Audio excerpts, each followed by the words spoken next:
Did you want to do that now? No, I think we can. Do you have a report? I just got handed it. That's why I didn't want to do it right now. Okay, why don't you go ahead? I think it's short. Now that it's arrived, I'm happy to do it. Okay, sorry. The committee met on, the Finance and Audit Committee met May 14th, and we discussed possible amendments to the fee structure for background checks, as well as police officer scholarship and charitable fund. Both of these items appear on this evening's agenda.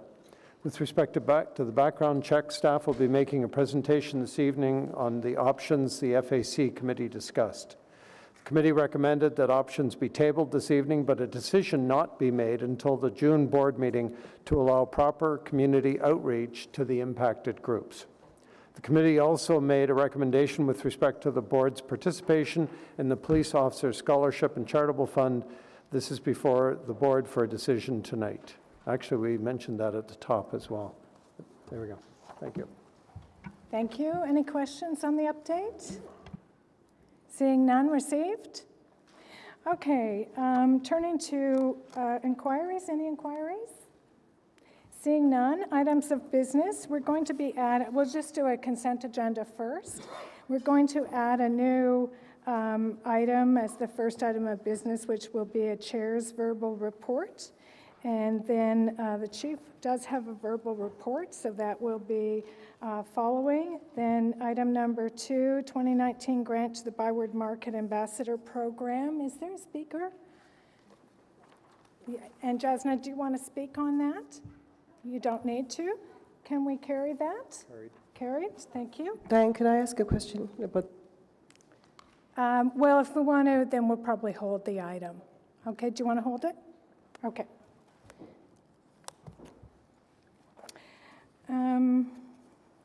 Item number 3, background check fee structure. There are some public delegations, so we're going to hold this, but it is just being tabled tonight. The board's not going to be making a decision tonight because we want to give adequate opportunity to the members of the public to weigh in on this issue. So we are tabling it. Anyone who would like to address the board tonight is welcome to do so. And then, of course, on June 24th, anyone wants to address on decision day, the board are welcome to do so at that time. So that item will be held. Item number 4, Police Officers Scholarship and Charitable Fund, carried. Thank you. Item number 5, Canadian Association of Police Governance nomination to Board of Directors, carried. Thank you. Item number 6, Canadian Association of Police Governance Annual Conference Attendance and Sponsorship, carried. Item number 7, appointment of special constables, Ottawa Police Service. Carried. Carried. Item number 8, modernization roadmap update. Received. You have a question, so we'll hold number 8. Item number 9, interoperable mobile communications managed service. Received. Okay. Item number 10, Workforce Management Report, first quarter 2019. Received. Item number 11, Financial Status Report, first quarter 2019. Received. Item number 12, Performance Report, first quarter 2019. Received. Item 13, Report on SIU Investigation, February 25th, 2018. Received.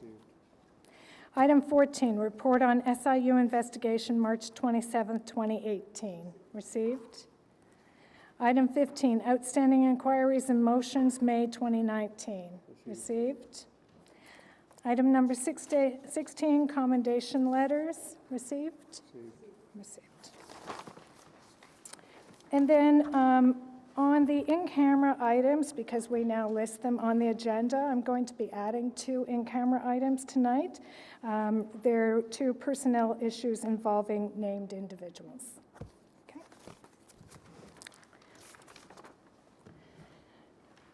So returning then to the chair's verbal update.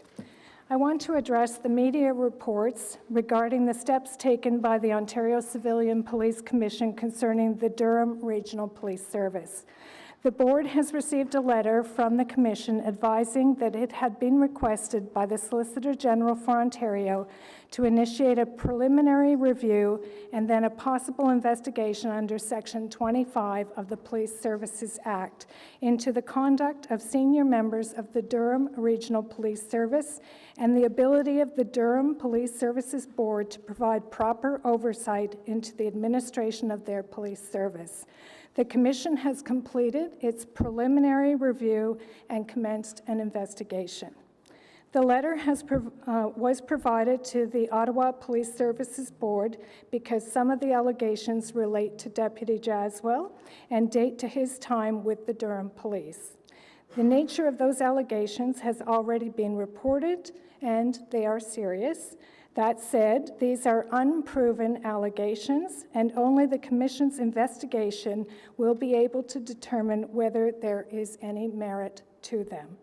Since learning of the investigation, I have been in touch with Deputy Jaswell. He reiterated to me his public statement that the allegations are unfounded and that he is confident that a fair and transparent investigation will serve to clear him entirely. Nevertheless, so that the investigation does not serve to distract the focus on the important work of the Ottawa Police Service, Deputy Jaswell has proposed that it would be better that he not assume the role of interim chief of police. I appreciate Deputy Jaswell's concern for the well-being of the organization and will therefore be recommending to the board that Deputy Bell remain in the role of interim chief. Lastly, I can tell you that the Commission has indicated in its letter that it will not be providing any further details about the allegations in order to protect the integrity of its investigation.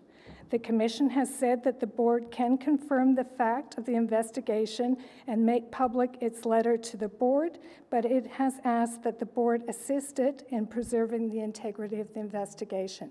And I can tell you the information we received is available on the table over here.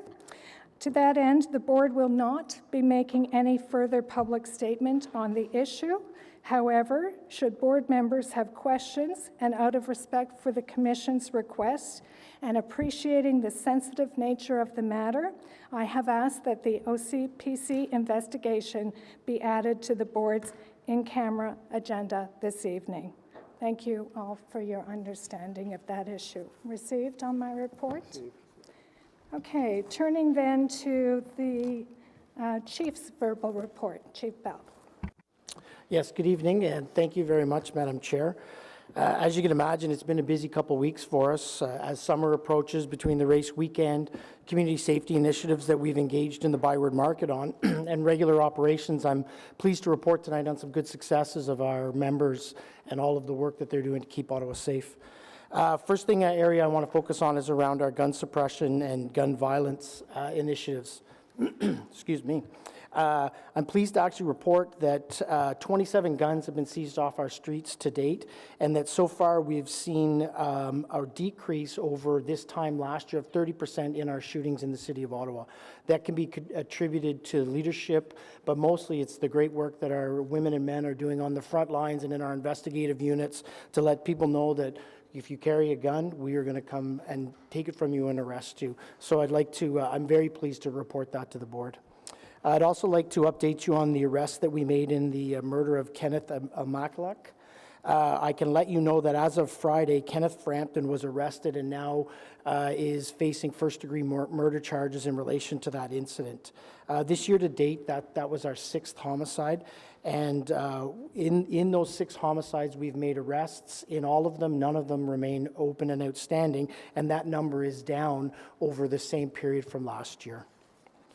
I'd like to focus now a bit of my attention on traffic safety. We know that there was a tragic hit and run on May 16th that took the life of a cyclist in the city of Ottawa. And in that, I can tell you that we've been investing, as an update to that investigation, we are continuing to try and obtain evidence relating to that so that we can hopefully lay a charge soon. I'll continue to update the board on it, and I think that we'll be able to update progress in that case shortly. Beyond that, we need to deal with the issue of cycling safety within our community, and we know that's a very important issue to us. So over the period since that tragic death has occurred, we've increased our enforcement efforts, but beyond that, we've actually put a lot of effort into increasing our education program, as well as continue to work with Safer Roads Ottawa on solutions around engineering, enforcement, and education so that everyone that rides a bike has the opportunity to get home safe. We will continue to have work and continue to do enforcement around bike safety in the city throughout the summer. Also around traffic safety, I'm pleased to announce that last week we had a school bus camera that was launched. In fact, we had two of them, one in the east end and one in the west end. So between the bus company of ML Bradley and Roxborough Bus Lines, Bradley in the east and Roxborough in the west, today in Orleans and Barrhaven, we saw two buses out on the streets that were actually beginning to capture that information. So that'll allow us to use a technological solution to lay charges in that very serious offense of running a school bus that puts our young people in danger, could possibly cause death. So we're very pleased that that's rolled out. We expect more cameras to roll out in the near future as we continue to work with Safer Roads Ottawa on that initiative. Also in line with traffic safety, we've started an innovative approach called Constable Scarecrow. In Western Canada, they've used life-size cutouts of police officers holding radar guns in areas that are affected by speeders, particularly in community safety zones and school zones. So last week, we were able to unveil two signs, one on Portobello Boulevard in Orleans and one on Bridge Street in Manotick, to test out whether that's an effective deterrent to speeding in our community. What I can tell you is both those signs are placed in community safety and school zones, and if it is an effective strategy, once we do an evaluation, we'll look to install more. I want to congratulate Constable Aaron Reichert for the Police Association of Ontario Hero of the Year Award. That was awarded a week and a half ago at the Police Association of Ontario annual general meeting. That award was presented to him for his bravery and quick response while responding to a triple shooting in the Byward Market. While in foot pursuit, he had to make the difficult decision to shoot a suspect after that person had previously just shot two other people. His actions undoubtedly saved countless lives. I'd also like to congratulate Acting Sergeant Shabeen Tucker, Constable Kevin Graham, and the OPS Hoop Stars, who were runners-up in the Community Role Model Award. I would also like to recognize President Matt Scoff and the Ottawa Police Association, the Ottawa Police Association, for nominating those for this prestigious awards. And it is a very prestigious award because they're selected from all across Ontario, so we should be very proud of those accomplishments. As the board's aware, we're starting to have discussions around our budget for 2020. As you see tonight, you just received the report on our first quarter financials on the agenda today. We continue to manage issues like overtime, but are able to be managing it in a way that sees us projecting now to not have a deficit this year. We've already begun the work on the 2020 budget, and what you'll see is updates later in the summer to the board around our proposed budget. We're beginning to start to look at what we anticipate needing to be able to deliver our policing and operational priorities and balancing them against with the financial pressures that we know exist. We're going to build a budget that's designed to meet the direction of this Police Services Board that achieves the community safety and achieves the operational requirements that we know we have to deliver to make Ottawa the safe community that it is. I look forward to working with the board through FAC on the development of this as we move ahead. So the last thing I'm going to talk about is the hate crimes unit and the issue that has been raised around the existence of that in Ottawa. What I could tell you is hate crime and hate-based incidents are very important to us. They're key areas that we need to focus on because we know that they create community concern and create a lack of a feeling of safety in our community. We also know that they're on the increase, not only in Ottawa, not only across Canada, but around the world. So that it's even more important now that we have a very solid, understood, and accepted practice in terms of how we investigate and work with our community on hate crimes and hate-based incidents. I can tell you right now we have a strategy that's centered around 3 key pillars. The first is around intelligence, the second is around investigation, and the third is around community support and community outreach. We think that this is a good balanced approach to make sure we're using all 2,000 of our resources in the Ottawa Police Service to address the very serious issues of hate crime and hate-based incidents. The gap that's come is the community input and community understanding around that. So Deputy Chief Jaswal has undertaken to do a review of how we respond to hate crimes to make sure that we have the best investigative response and intelligence response that exists, but also that we have the proper supports to the community on this issue that it victimizes them horribly. We'll continue to engage with community partners. We've already begun to engage with our Community Equity Council to look at how we can better respond to these issues moving ahead. We know we can improve our approach. We have a solid investigative approach, but if the community doesn't understand it or doesn't believe in it, we have work to do. So you're hearing that we are going to do that work and work to make sure that we can resolve, because it is an extremely important issue to us. That issue, it will be a continued process that we will continually report to you as we move ahead. So that's my verbal update, and I'll take any questions. Thank you. Questions? Dodger? Thanks, Steve Bell. Concerning the hate crime, I have 2 issues, and if you can enlighten me and the board. There were media reports that when the unit was disbanded, there were no communication to the public media. So I just want to know, was there any public communication when this hate crime unit was disbanded with the media or the board? And which unit is now looking for such incidents when reported? And my second is OPS has planned to do a media or public briefing on this important issue to eradicate any fears or confusion in the minds of the community? So in terms of communication that was done, we have a section within our criminal intelligence service that does the same work and continues to have the same mandate as the unit that used to be called the hate crime unit has. So in terms of any public dialogue around the change of that name, I'm unsure, and I will get that information for you. What I can tell you is, regardless of what happened when we did change the name, we have to do better moving ahead.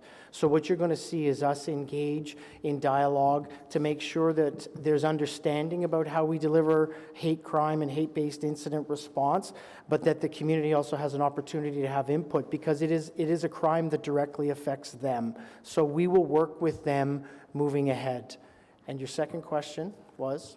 Do you have any plan to do any media? Just turn on your mic. Do you have any plans to do media or public briefing on this important issue to eradicate any fears or confusion in the mind of community concerning this unit? So yeah, absolutely. So what I can say is, since the incident has occurred, that started the dialogue on this, we've had many opportunities to have discussions with different members of the community and have made a real effort to get better information out in the public domain through the media. We'll continue to do that. We'll continue to advise the communities, the public, and the groups that want to help contribute to this on our progress for it, and we will do media releases as we move through this process to make sure that we actually have the right response. Thank you, Member Nerman. Any other questions? Seeing none received on the Chief's update? Received. Thank you. Next item is the 2019 grant to the Byward Market Street Ambassador Program. Member Meehan. Thank you, Chair. Hi,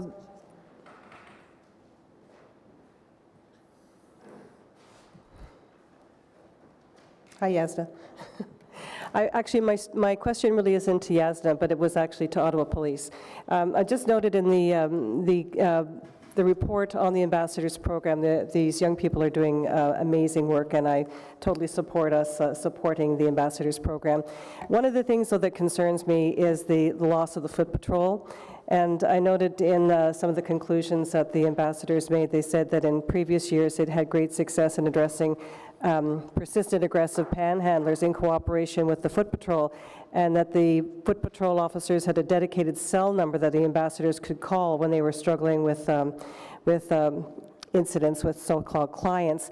But in 2017, without that contact, and I'm assuming it's a cell phone, I'm not sure what exactly it is, that contact, they said the ambassadors could only make non-emergency calls to dispatch, which often resulted in lengthy waits for responding officers. So I just want to get some understanding of exactly what that means, what happened there. Was it a phone number or a cell number that was removed, or is it in fact a police body that was not available to the ambassadors? So thank you for the question through the chair. What I can let you know is that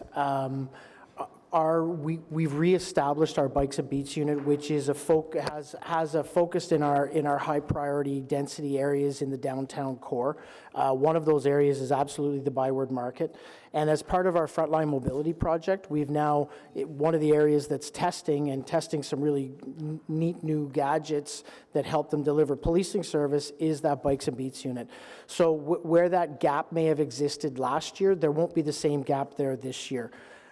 Always, when there's an emergency, call 911, but for non-emergency communications, we will have sergeants and officers who are on the street and in the area on a daily basis who we will be able to set up contact with. What I'll do is I'll make sure that our staff works with Jasmine so that we can actually have that process to communicate them established. Did we not have the Bikes and Beats last year? I thought we had. No, we did. We had frontline resources who continually went into that area. The actually dedicated Bikes and Beats unit started at the beginning of this past year, so it is a new dedicated permanent presence that's there that reestablishes some of those contact points for the street ambassadors. So we can expect that they will have better backup this year. We're not, I mean, this is the main tourist attraction in Ottawa, and some of this report was a little bit disturbing with the persistent aggressive panhandlers, and I would really like to make sure that they have the resources that they require to keep our streets down there safe. So yeah. I think there's an important distinction to make with the ambassador program. Yeah. They aren't a frontline policing No, I response. realize that, but they need that backup. Yeah. So, we don't encourage them to get into any sort of scenario where they would require backup. They have no arrest authorities. They have no ability to actually affect any policing powers. What we want them to do is have that positive presence and alert us to areas where there needs to be an increased police focus.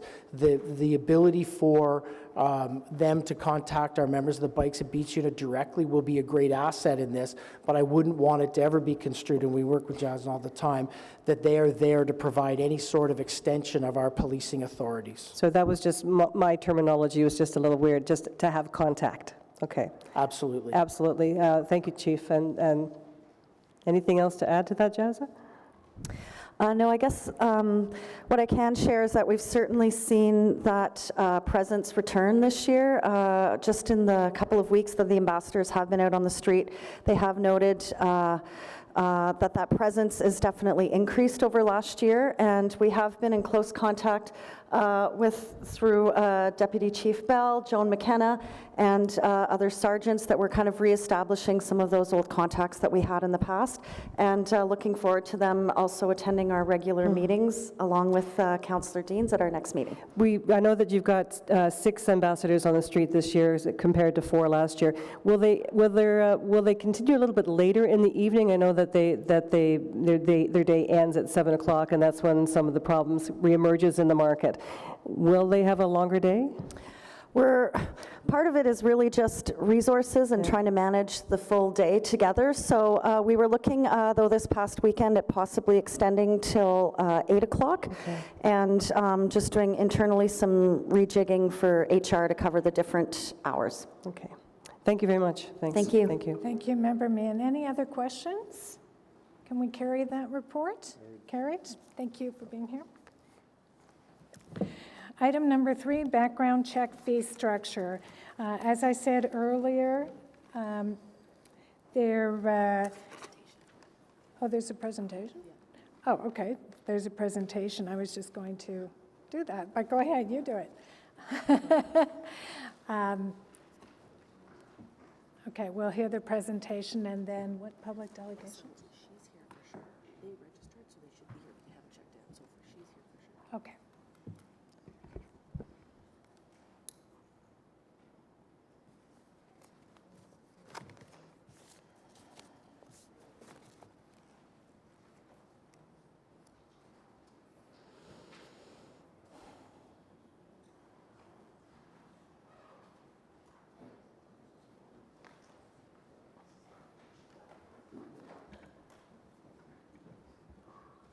Mr. Letourneau, can you just introduce the other gentleman at the table with you for the benefit of our audience, and then go ahead. Turn on your mic. Sorry. Thank you, Madam Chair. Joining me at the table is our CIO, Daniel Steeves, immediately to my right, and our Senior Financial Analyst, Jonathan Sweet.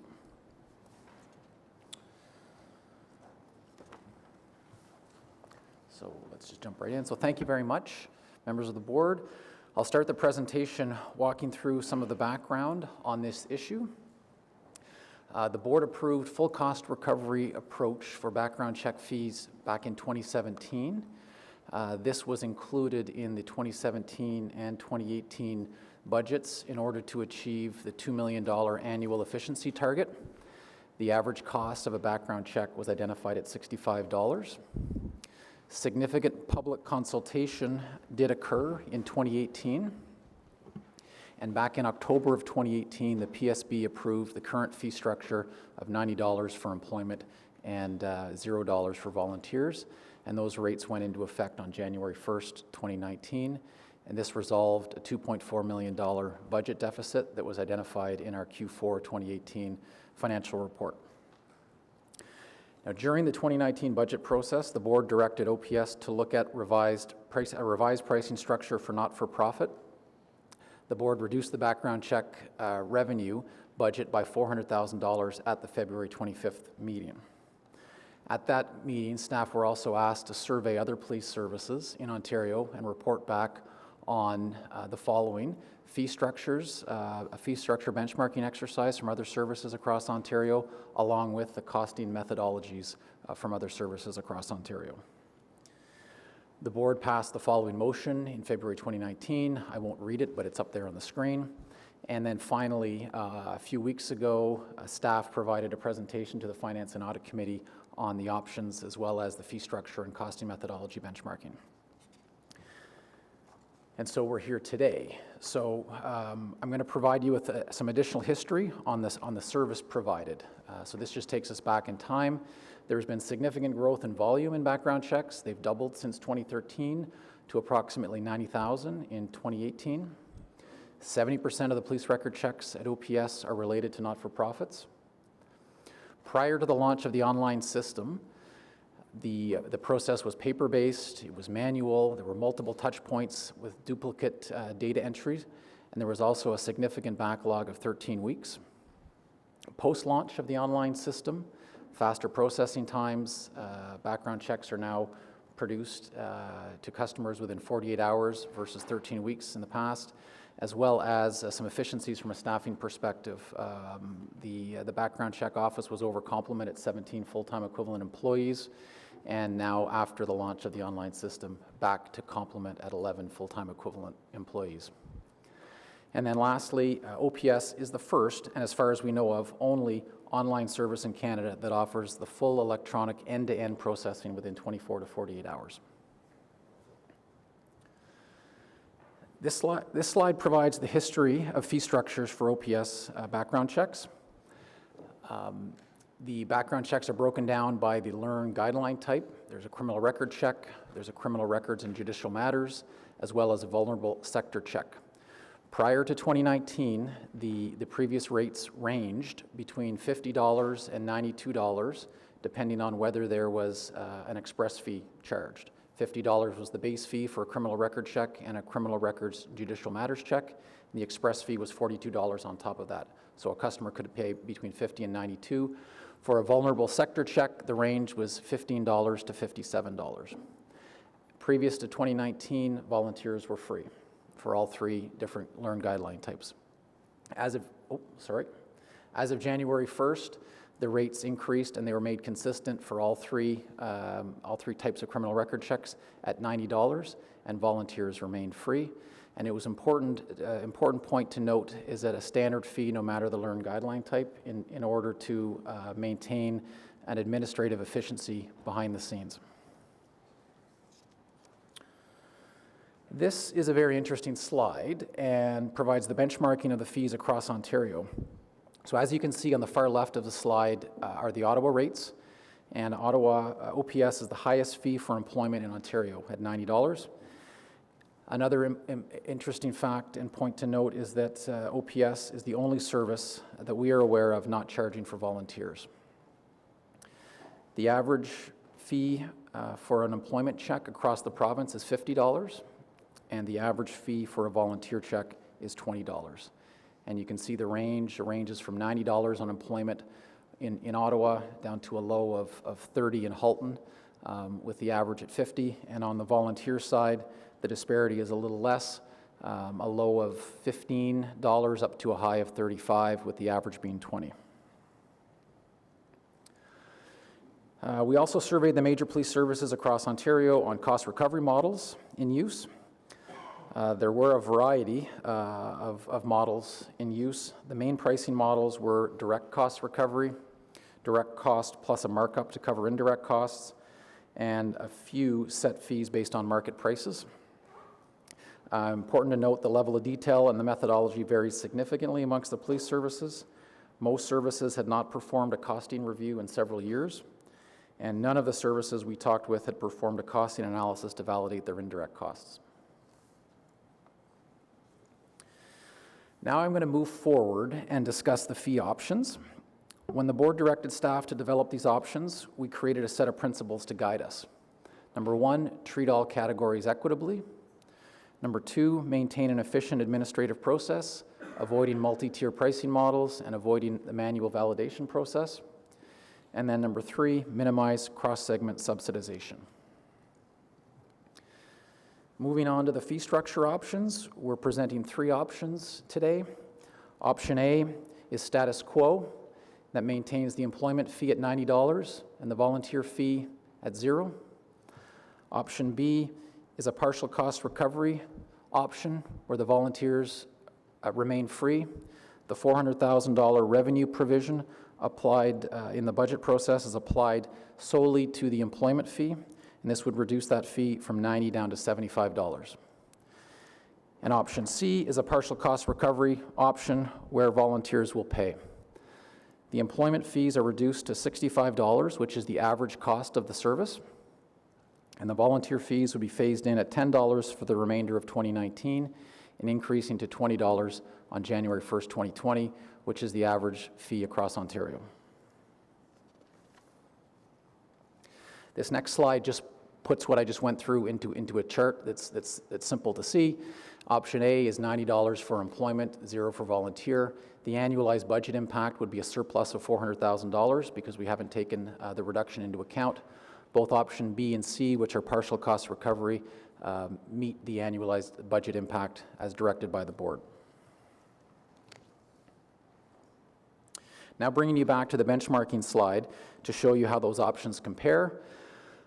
As you can see, option A is still an outlier. Option B brings the employment fee a little closer in line to the average, but still a bit of an outlier. And option C is more in line with the average across the province and is actually exactly in line with the fees charged by the Toronto Police Service. So with that, the recommendation from staff is option C. where employment fees are reduced to the $65 average cost. The volunteer fee would be introduced at $10 in 2019 and increasing to $20 in 2020, which is the average fee charged by other police services. This achieves the $400,000 revenue reduction per board budget motion. It minimizes customer subsidization. No customer is paying more than the average cost. It phases in a volunteer fee, and it maintains the efficiency of administrative processing. In terms of next steps, we're proposing a public consultation in the month of June, and then board consideration and approval at the June 24th board meeting. With that, the presentation is over, and I'll be happy to take questions. Okay, thank you, Mr. Letourneau. Are there any questions right now? We're going to hear from the delegations. I just want to remind the board members, this is not a decision night for this. We'll be deciding on June 24th, but with respect to the members of the public that came out tonight, we will hear them. First is Adrian Vincent and Carrie Hartwig. Are they here? No, it's okay. Yeah.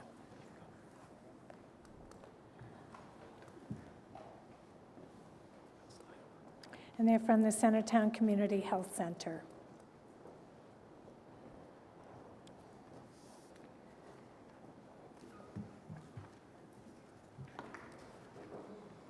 Can you just depress the button to start your microphone? Thank you. So my name is Adrian Vicente. I'm the volunteer coordinator for Centertown Community Health Center. And I have with me Carrie Hartwig, who's a volunteer in our program. So thank you for providing us the opportunity to speak. So we're a nonprofit multi-service community health center that has played an active role in this urban community since like 1969. Our programs and services provide an ingrained presence on communities throughout the city, so providing people access to the support that they need. And this comes in the form of like doctors, nurses, social workers, counselors, dietitians, community developers, health promoters, outreach workers, and most importantly, our volunteers.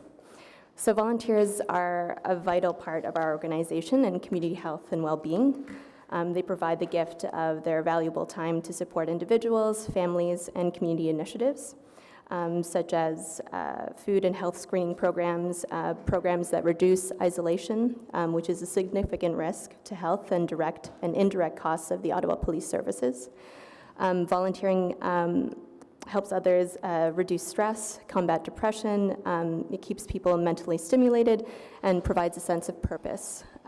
Studies have found that those who volunteer have a lower mortality rate than those who do not. Studies have also shown that older volunteers tend to walk more, find it easier to cope with everyday tasks, are less likely to develop high blood pressure, and have better thinking skills. So volunteering can also lessen symptoms of chronic pain, reduce the risk of heart disease, and provide opportunities for people to practice more important skills. Communication, problem solving, project planning, task management, and organization.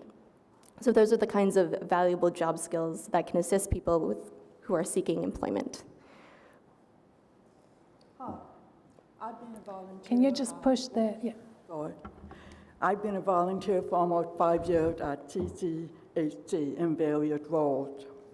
During that time, I was able to take a community leadership course, take part in hosting a meet and greet with local candidates, and encouraging others to vote during election time. I was recently asked to be part of a social prescribing health program to offer group activities to residents of Centertown. When I first started volunteering, my self-esteem was low, and I had trouble being with people I didn't know. With the support of staff and volunteers, I have gained confidence in my skills and abilities over the years. I am now looking for part-time work. Many of us are on low income. Paying for police trucks takes a bite already out of our tight budget. Some of us also volunteer for more than one organization, so having to pay for 2 background checks would make choosing to volunteer difficult. Many organizations, such as CCAC, rely on volunteers to help run their program successfully. we as volunteers make a huge contribution to our community. Thank you. And just to further illustrate, we welcome over 300 volunteers into our center annually.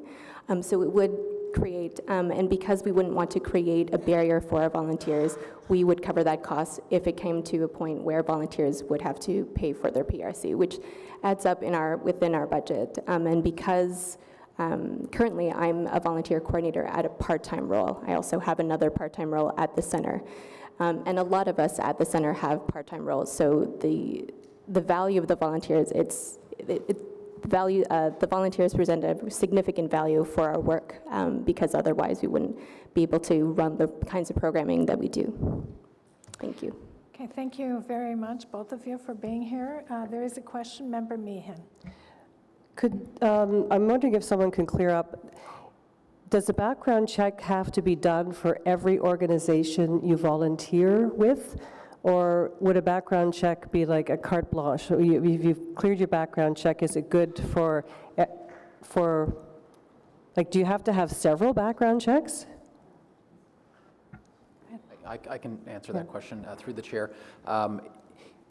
Each organization has their own policy. This is around risk management, so it's up to each organization to set their own policy.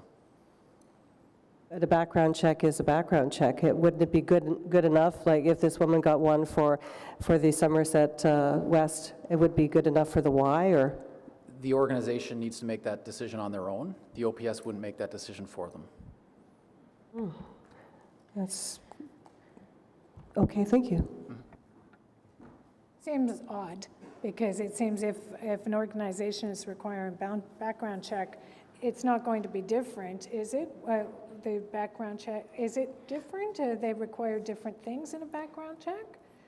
If I may, just speaking from how our organization works, because there's different types of background checks, and if volunteers are working directly with clients, per se, then they would require a vulnerable sector check. And if they're not working directly with clients, they wouldn't need that particular check.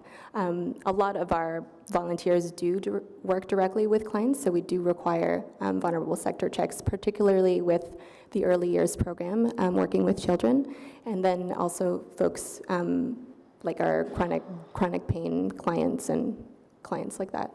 When you get a background check, is it not a number of boxes that are ticked off, or do I go with a specific background check criteria to the police? I only need this type of background check?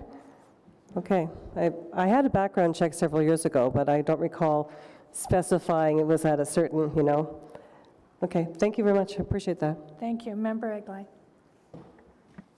Maybe you can't do this, but I'm assuming that there then are different levels of background checks, basic and then vulnerable sector, for example. But I'm assuming there's no difference in the price in what you set out there. So could you not just offer volunteer organizations the higher end background check and then they could use it for whatever purpose?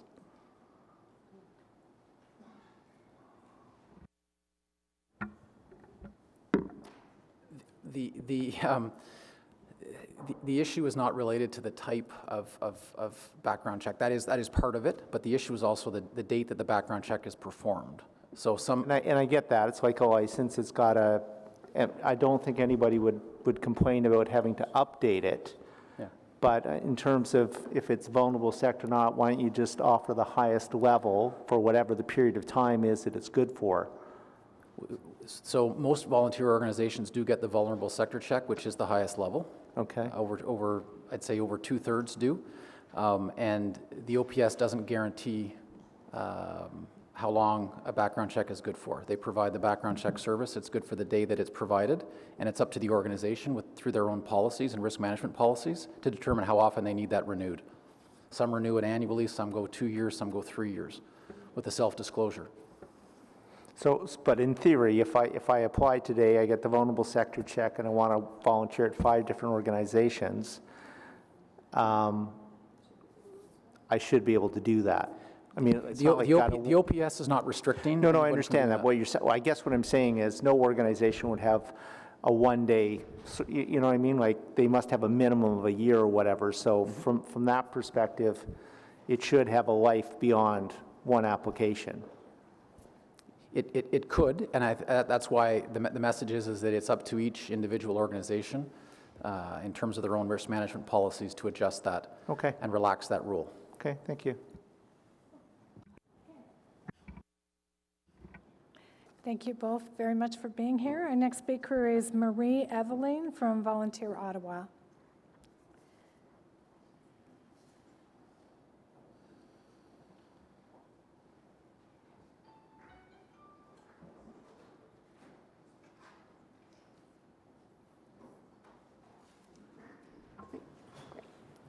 Welcome. Thank you. Go ahead.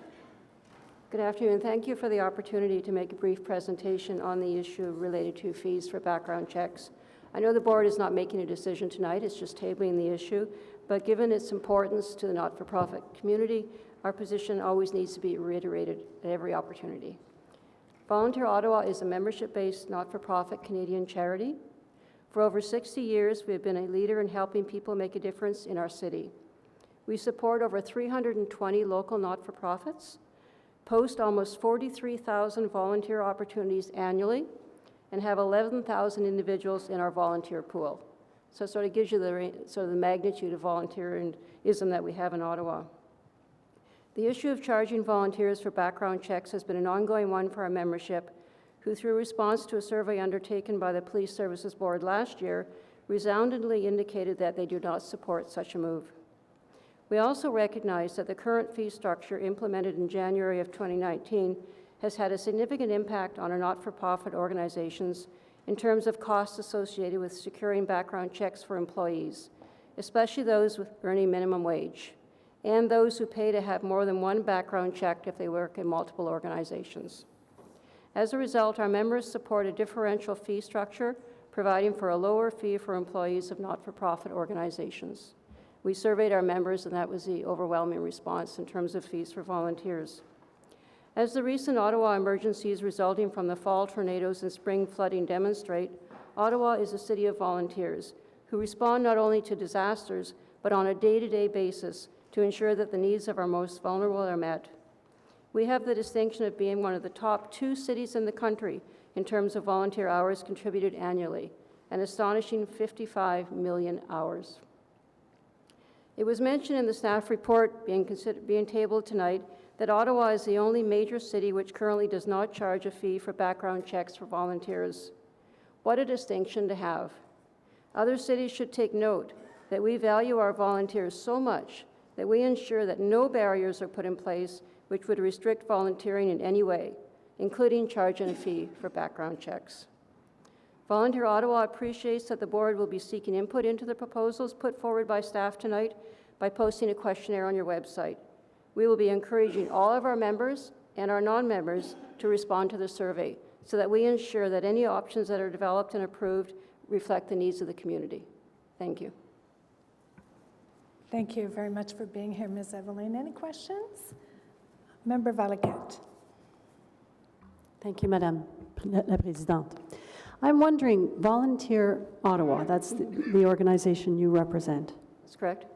Would you have any kind of influence on organizations, speaking, as Monsieur Letourneau was saying, in terms of changing their policies? Because you did mention that if a volunteer volunteers with more than one organization, they have to have a separate background check done for each. Is this something that you could influence organizations into changing their policy, that only one background check needs to be done that can be shared with other organizations? In fact, that would be great if we had that kind of system. What happens now is that an individual applies for a volunteer opportunity at an organization, and if one of the criteria required to be a volunteer there is to get a criminal record check, then that individual has to go get a criminal record check. If they could get one check and say, okay, I've already got it done from another organization, then the individual could share that information with the organization. That would be great. Right now what happens is that the individual, when they apply, they do apply for the record check and they have to go and get it. So it's not a transferable thing between organizations, especially the vulnerable record check, which is a check that is quite significant, and sometimes individuals will say, we'll get a police record check and says, you're okay for that sector, but then they don't share the specifics of the information. And the background record check is only one element of a whole screening process that the organizations go through for securing volunteers. So, I mean, the screening process includes, interviews and reference checks, and especially if you're dealing with vulnerable populations. But if we had a system that it was transportable from organization to organization, that would reduce the costs, because what we're having with some individuals, they have to get in 3 and 4 record checks. And that, even at $20, that ends up being $60, $70, $80 for a record check and that. So if we can discuss options around providing a system, I know Australia has a wonderful system where they can share, you get a passport, almost like a passport, that you've had your record check, and you can bring that to whatever organization you want, and then you can secure a position as a volunteer within that organization. So I think a discussion around options to reduce the cost would be great, but there's no question that charging volunteers to provide a service to ensure that the most vulnerable in our community have their needs met is a barrier. And until we have a system that we might be able to consider that would reduce that cost, we quite strongly believe, and our members have clearly indicated over and over again to us, that charging for volunteers is not an option that they would support. We also, as I indicated, address the issue around employees, because a presentation was made in the fall, in the winter by the YMCA about the huge impact charging for employees increase from $15 to $90 has had on that organization. And now they have to do on an individual case-by-case basis to see if they can cover the cost of the check for employees. So it's an issue which, we want to continue having a zero cost for volunteers, but if we can mitigate the cost for the employees, for not-for-profits, that would also address some of the specific concerns, because we're just moving money from pocket to pocket, aren't we? I mean, the city provides money to most of these not-for-profit organizations, and then we take some of it back for the police record checks. So it's wanting to ensure that not-for-profits are able to secure the volunteers they need and are able to continue fulfilling the requirements of their missions with the very limited budgets that they currently have. Okay, well, one of the challenges that we have, so Mr. Letourneau, I'm looking to you because I'm thinking between now and when the board deliberates on this on June 24th, one of the challenges we have had, and the reason the costs have risen so much, is the number of background checks has risen exponentially.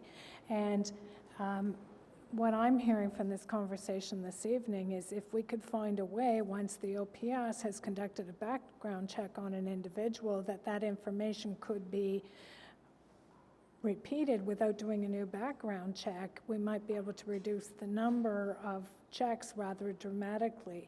Would it be possible between now and June 24th to consider if there is a way to not duplicate that effort? So, Madam Chair, I think there's an important distinction here that we need to highlight. We provide someone a background check. That gives them, whether it's a vulnerable sector or criminal records. What dictates how long or how valuable that records check is to an organization is the organization's policies. If they need a record check within 30 days or 6 months, that's something that they establish.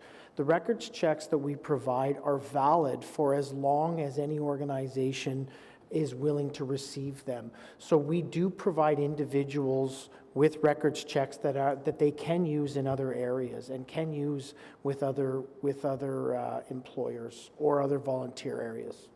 So it's up to the organizations to share information. Maybe they can set a criterion then across the board and share information. So Not necessarily a police responsibility, but maybe with the volunteer organizations themselves. I think it goes around the policies of the individual organizations on how long that they want to receive those or how they're valid. So when I get a criminal records check, and I've been fortunate enough, vulnerable person check, I've been fortunate enough to be able to use it across a couple of different organizations because the policies of those organizations allowed for them, and that's what I received. Can I just ask, and I apologize, but I'm curious about this. How many people who apply for background checks are rejected? When you apply for a background check, are you, like, So we can actually get that information for you to look at how many we process and how many we act versus how many we issue off of, apparently our chief information officer actually has that information and will come to the front and provide it right now.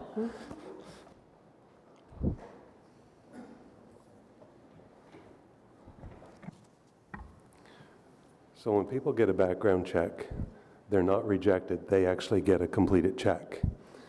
What's on that check often determines whether or not they want to share that with the organization that's asking for it. So the person who gets the background check is the owner of that check. So if I'm a volunteer at CHEO, I can choose to share that with CHEO provided my background check is clean. If my background check is not clean for a volunteer sector, chances are I won't share that with CHEO. If I decide that I want to share that with the Red Cross, I can do so as well. So the owner of the background check is the person who actually receives it.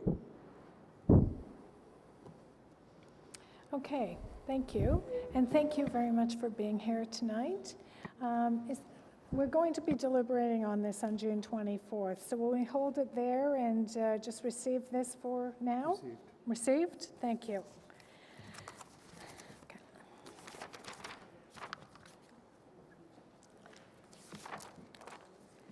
Okay, item number 8, modernization roadmap update. Member Valaket, you had a question?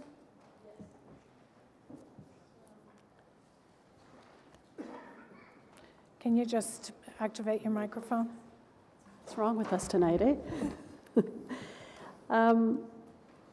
My question to you is, do you have or feel you have the capacity to deliver on all of these projects? And how do you plan to tackle them to be the most effective? So as we reported when we came to receive the bundle funding last time, we indicated that following receiving that funding, one of the exercises that was going to be very important for us to continue was around the prioritization to make sure that we could achieve everything that was indicated in this bundle.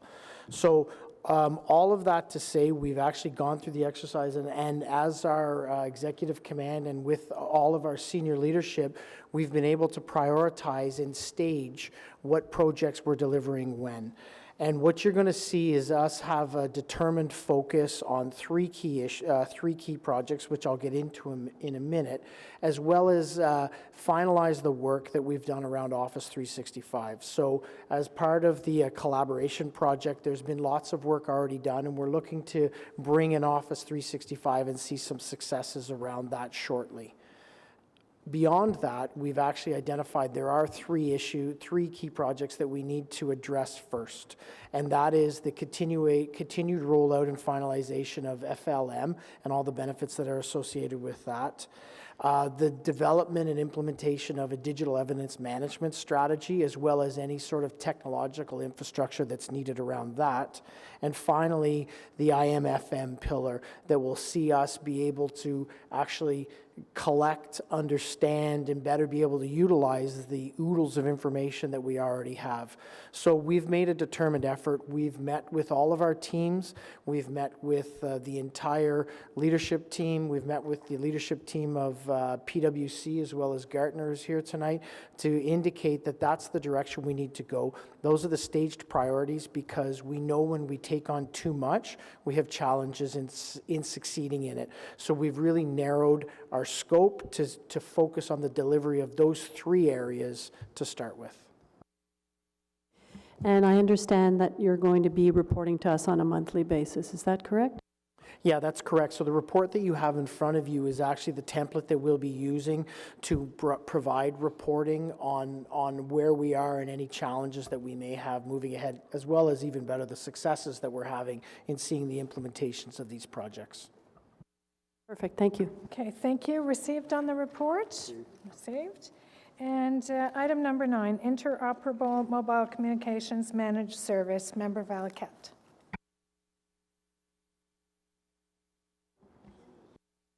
Okay, I had two questions on this one.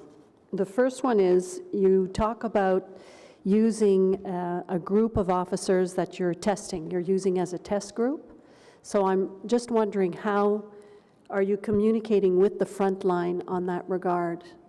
How are you using the testing pattern or procedure, methodology? How are you going about doing that? And the other question I had was, your report states that there has been some issues with the city and Bell on understanding what the issues are, and that's somewhat problematic. So I wonder if you could explain what are your concerns in that regard.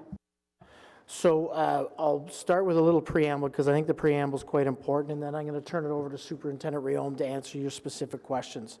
The radio project and the implementation of it has been identified as a key issue that we need to resolve. I think what you see in this report, and I thank the board for wanting this information because it's important, is you're seeing us coordinate our response so that we can identify the issues and resolve the issues. I would commend Deputy Chief Jaswell and Superintendent Rayom on the work that they have done to move key issues ahead. And I think from the last time we were here, we're seeing really good progress on getting the issues managed, identified, managed, and ultimately mitigated so we have a safe operating radio system out on the road.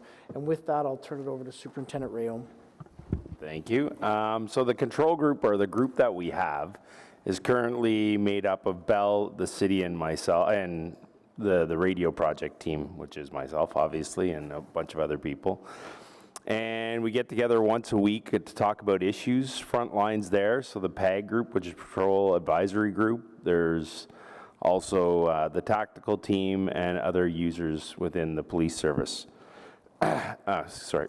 So how we've selected a group of officers. There's one per platoon throughout the organization. These officers are, so what's happened is we've taken the radios, the issues that we've had, we've reprogrammed them, and they'll be testing them over the next 2 weeks to make sure that it works the way we want it to work. Because the issues that we've had is officers are bringing up issues, and then this group looks at it, how can we fix it? We go back with the radios and say, okay, have we fixed your problem? So that was your first question. And your second question was? Your report mentions that you're somewhat concerned on the way that the city and Bell have not really been being respondent to the issues. Well, I think at the start, it was a communication issue that we weren't communicating openly. In this group that we meet once a week, now we actually get together and we actually have these conversations, and it's working much more better, or much more. I'm very glad to hear that. Thanks. Do you foresee any kinds of costs associated with repairing the system? Not right now, so we're looking at different things. Most of it's all through internal stuff, so that we're just reprogramming it, so there's no costs associated with that. We're also looking at different types of antennas, so we're going to be testing those as well. If there is, there'll be a slight cost, but other than that, nothing as of yet. And if you compare it to the old system that you had, is this better than the old system that you had? But you're not comparing apples to oranges, or apples to apples. You're comparing them apples to oranges, right? So it's one system, there was a lot of good things in it, and there was a lot of bad things, and the same thing with this system. So only time will tell, and we have another 6 years left in this contract to look at it, so. Thank you very much. Thanks. Thank you, Member Valiquette. Anyone else received on the report? Received. Okay, any other business? Seeing none, Member Smallwood, a motion to adjourn the public portion and move in camera. Go ahead. Yes. Oh, carried? Carried. Thank you.